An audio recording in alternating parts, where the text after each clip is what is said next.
شدید گرمی کا موسم تھا، سورج آگ برسا رہا تھا، صبح سے بجلی غائب تھی اور گھر کے اندر سانس لینا بھی مشکل ہو رہا تھا۔ میں باورچی خانے سے لے کر صحن تک مسلسل کام کر رہی تھی، کبھی برتن دھوتی، کبھی کپڑے نچوڑتی، کبھی جھاڑو لگاتی، تو کبھی اپنے 1 سال کے بیٹے ارحم کو سنبھالتی جو گرمی کی شدت سے بار بار رونے لگتا۔ میری ساس کو میری تھکن سے کوئی مطلب نہیں تھا، اس کے لیے صرف یہ ضروری تھا کہ گھر کا کام ہر وقت پر مکمل ہوا اور ان کی کسی بات میں ذرا سی بھی دیر نہ ہو۔ میری ساس نسیم بیگم پورے محلے میں اپنے سخت مزاج اور غصیلی طبیعت کی وجہ سے مشہور تھیں۔ وہ ہمیشہ اچھے کپڑے پہننے اور دوسروں کے سامنے اپنی شان دکھانے کی شوقین تھیں۔ اگر کسی شادی یا تقریب میں جانا ہوتا تو کئی دن پہلے سے تیاری شروع کر دیتیں۔ ہر چیز بہترین ہونی چاہیے، چاہے اس کے لیے گھر کے کسی فرد کو کتنی ہی تکلیف کیوں نہ اٹھانی پڑے۔ خاص طور پر اگر بات مجھ سے کوئی کام لینے کی ہوتی تو وہ ذرا بھی نرم نہ کرتیں۔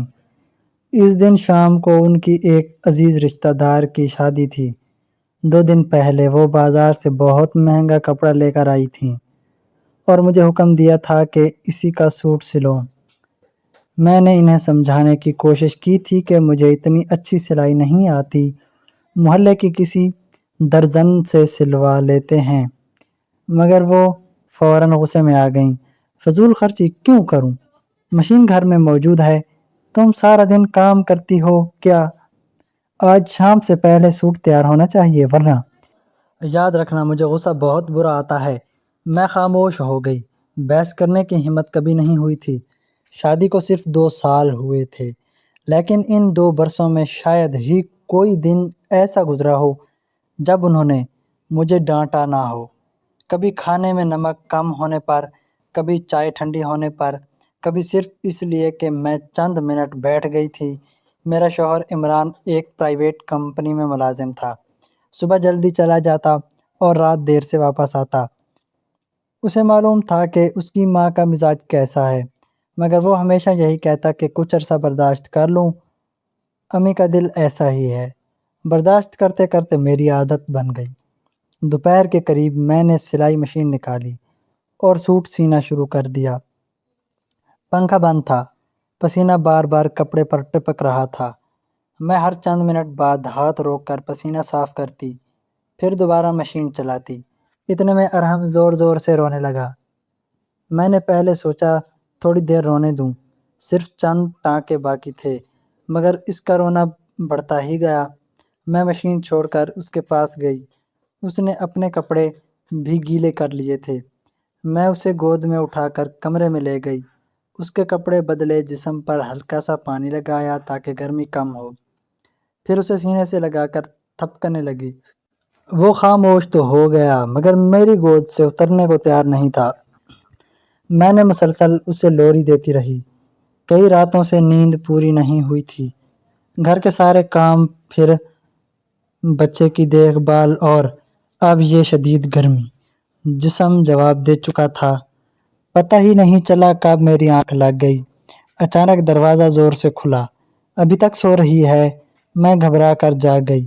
سامنے میری ساس کھڑی تھیں، ان کی نظریں سیدھی سلائی مشین پر گئی جہاں آدھا سلا ہوا سوٹ رکھا تھا۔ انہوں نے غصے سے سوٹ اٹھایا اور فرش پر پھینک دیا۔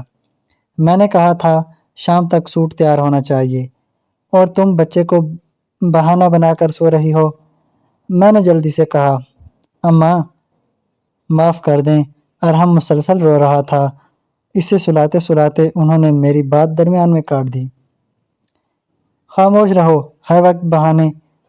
انہوں نے کمرے کے کونے میں رکھا موٹا سا بانس کا ڈنڈا اٹھا لیا۔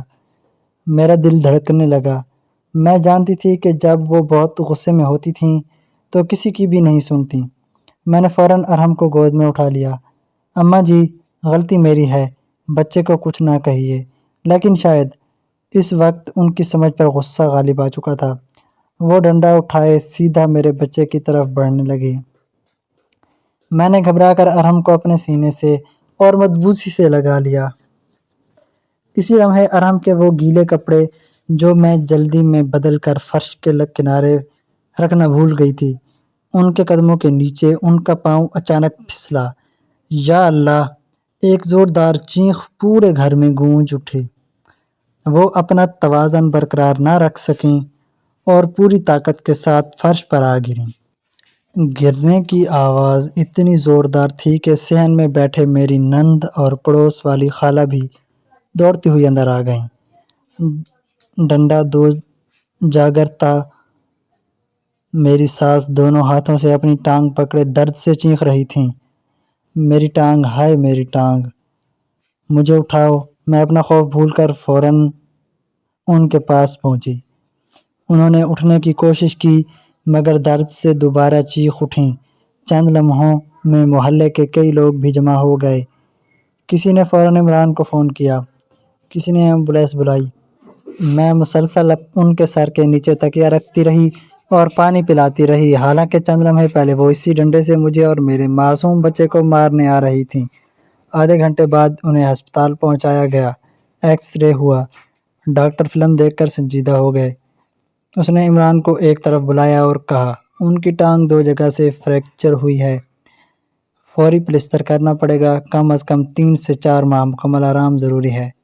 اس دوران یہ نہ چل سکیں گی، نہ اپنے زورمرہ کے کام کر سکیں گی۔ یہ سن کر میری ساس کی آنکھوں سے آنسو بہنے لگے۔ پہلی بار میں نے ان کے چہرے پر غصے کے بجائے بے بسی دیکھی۔ وہ خاموشی سے بستر پر لیٹی رہیں، جبکہ میں دروازے کے پاس کھڑی اپنے بیٹے کو سینے سے لگائے صرف یہی سوچ رہی تھی کہ اللہ کی لاٹھی بے آواز ہے، حالانکہ میں نے ایسا نہیں چاہا تھا۔ ہسپتال سے گھر واپس آئے ابھی 3 دن ہی گزرے تھے، مگر گھر کا سارا نقشہ بدل چکا تھا۔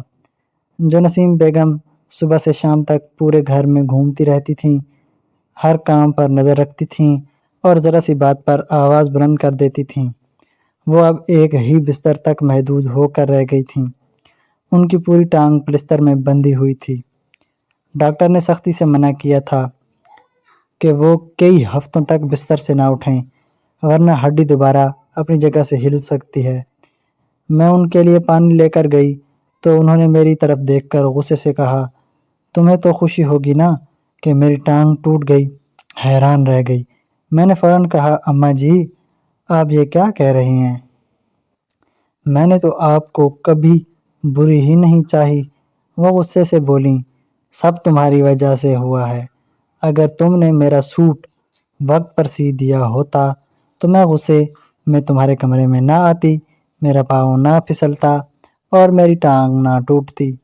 ان کی باتیں سن کر میری آنکھیں نم ہو گئیں، مگر میں خاموش رہی۔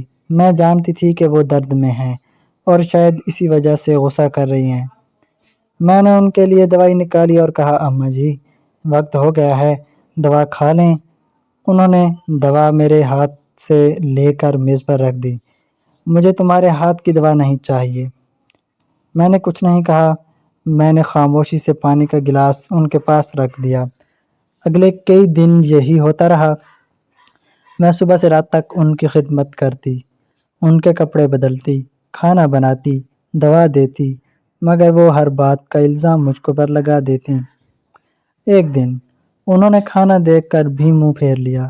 میں نے کہا، اماں جی کچھ کھا لیں، دوا بھی لینی ہے۔ وہ بولی، مجھے کچھ نہیں چاہیے، تم نے میری ٹانگ توڑ دی، اب خدمت کا دکھاوا مت کرو۔ یہ سن کر میرا دل ٹوٹ گیا، مگر میں نے پھر بھی ان کا ساتھ نہیں چھوڑا۔ شروع کے 2-3 دن سب ان کے ارد گرد گھومتے رہے۔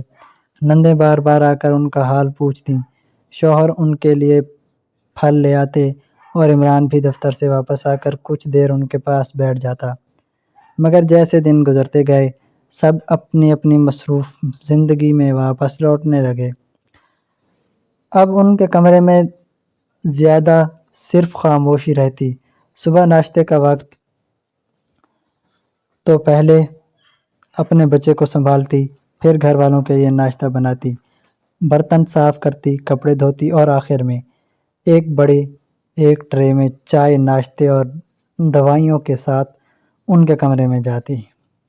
وہ پہلے میری طرف دیکھتی بھی نہیں تھیں۔ میں خاموشی سے ٹرے رکھتی اور آہستہ سے کہتی، اماں جی، خاموشی سے ٹرے رکھتی اور آہستہ سے کہتی، دوا وقت پر کھا لیجیے گا۔ وہ صرف ہلکا سا سر ہلا دیتیں۔ ایک دن دوپہر کو میں ان کے لیے کھانا لے کر گئی تو دیکھا کہ پانی کا گلاس ان کے ہاتھ سے گر چکا تھا، بستر پر بھیگ گیا تھا اور وہ شرمندگی سے ایک طرف دیکھ رہی تھیں۔ میں نے بغیر کچھ کہے فوراً چادر بدلی، بستر صاف کیا، انہیں سہارا دے کر سیدھا بٹھایا اور نیا پانی لا کر دے دیا۔ انہوں نے پہلی بار دھیمی آواز میں کہا، رہنے دو، میں خود کر لیتی ہوں۔ میں مسکرا دی۔ ڈاکٹر نے منع کیا ہے اماں جی، آپ آرام کریں۔ وہ خاموش رہ گئیں۔ اسی شام محلے کی 2 عورتیں ان کی عیادت کے لیے آئیں۔ جاتے ہوئے انہوں نے کہا، بہن، اللہ نے تمہیں بہت اچھی بہو دی ہے۔ آج کل کون اتنی خدمت کرتا ہے؟ نسیم بیگم نے کوئی جواب نہیں دیا، مگر ان کی نظریں چند لمحوں کے لیے مجھ پر ضرور ٹھہر گئیں۔ وقت گزرتا گیا۔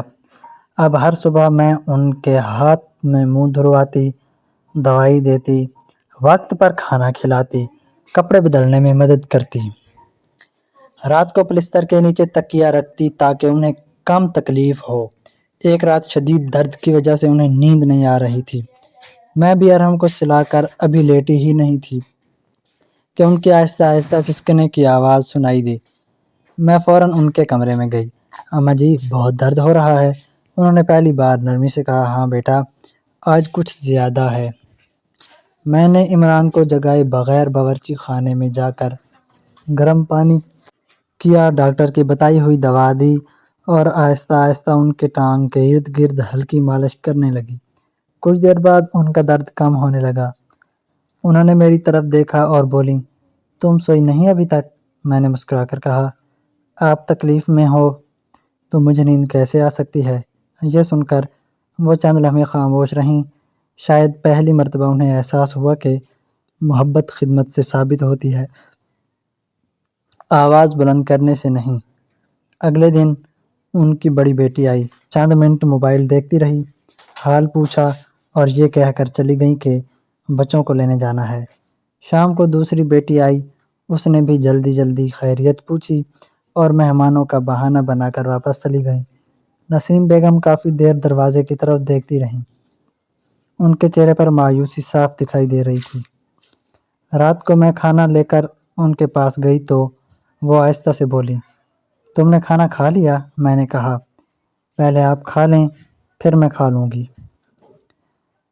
انہوں نے پہلی بار کہا، نہیں، پہلے تم کھا لو، پھر میرے پاس آنا۔ میں حیران رہ گئی۔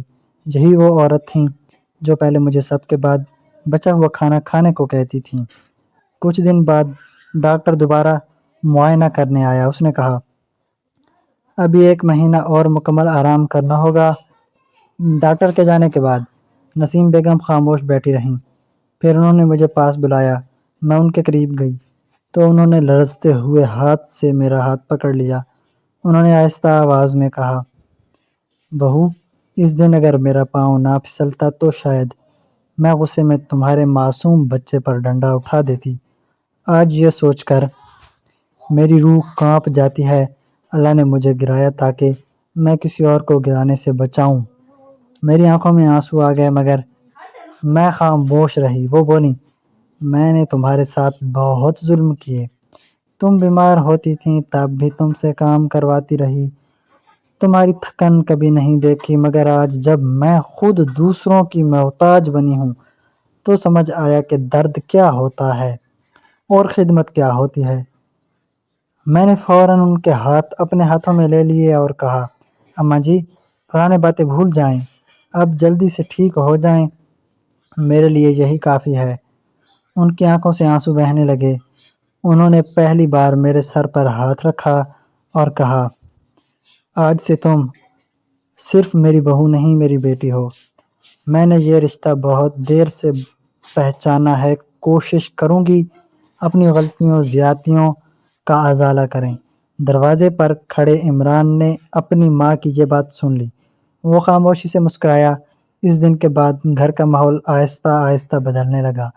نسیم بیگم جب بھی کسی کے سامنے میرا ذکر کرتیں تو فخر سے کہتیں، مشکل وقت میں انسان کی پہچان ہوتی ہے اور میری بہو نے میری دل سے اپنی خدمت سے جیت لیا ہے۔ اس دن مجھے محسوس ہوا کہ بعض اوقات ایک حادثہ صرف ہڈی نہیں توڑتا، انسان کے اندر کا غرور بھی توڑ دیتا ہے اور وہی سے ایک نئے رشتے کی شروعات ہوتی ہے۔ دوستو کہانی کیسی لگی کومنٹ باکس میں اپنی رائے کا اظہار ضرور کریں، اور اچھی لگی ہو تو ہمارے چینل کو سبسکرائب کریں اور ہمارے چینل کے ساتھ جڑے رہیں تاکہ ہر ویڈیو آپ تک سب سے پہلے اور بآسانی پہنچتی رہے۔ کل ملتے ہیں نئی کہانی کے ساتھ، تب تک کے لیے اللہ حافظ۔